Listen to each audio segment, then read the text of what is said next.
Magpapasko na naman. So, gawa tayo ng pampasko. Magluto tayo ng patatim. Papakuluan yung pata. Kaya tayo ng luya. Sa tubig na sakto lang malubog ba?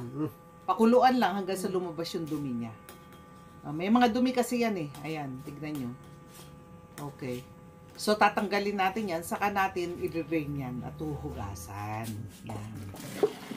Bakit natin ginagawa ito? Para maalis yung amoy baboy nung pata.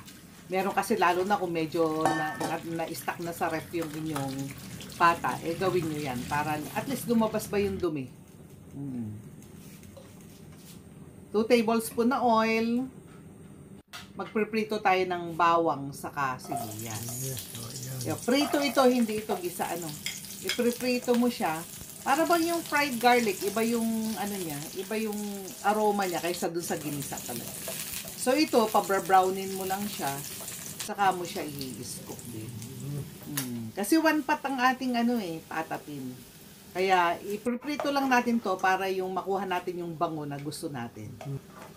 Ayan, pag na-scoop na yan, mag-a-assemble na tayo. 1/2 cup na pineapple juice. Wala pang apoy yan 1/4 cup na soy sauce, 1/4 cup na brown sugar. Banana ketchup.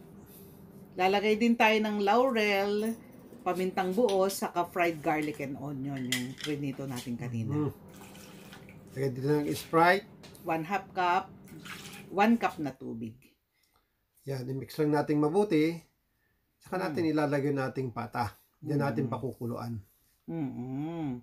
Dapat mahalong-mahalo. Yan, lagay na natin yung pata dyan.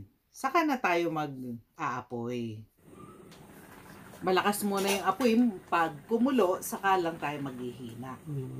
Kasi matagal lutuin to kaya nga mahal ang patatim kasi sa tagal lutuin. Ayan. Hinaan lang sa mahinang-mahinang apoy. Tapos, make sure lang na magbabaliktad kayo every 15 minutes. Yan, ganyan. So, tiyagaan lang yan. Pero masarap na masarap itong patatim na to. So, ilaga natin yung ating gulay. Yung ating carrots, yung ating Baguio beans, saka yung cauliflower. Ito naman ay pang design lang. Pero, syempre, masarap din naman yung kumakain ka ng karne na meron kang konting gulay. Ayan. 2 minutes mo lang pakuluan, huwag i-overcook. Saka natin ilagay dyan. Ayan. Kasi malambot na yan, okay na yan, ready to serve na yan. Ganyan. O, di ba ang ganda pag may gulay siya?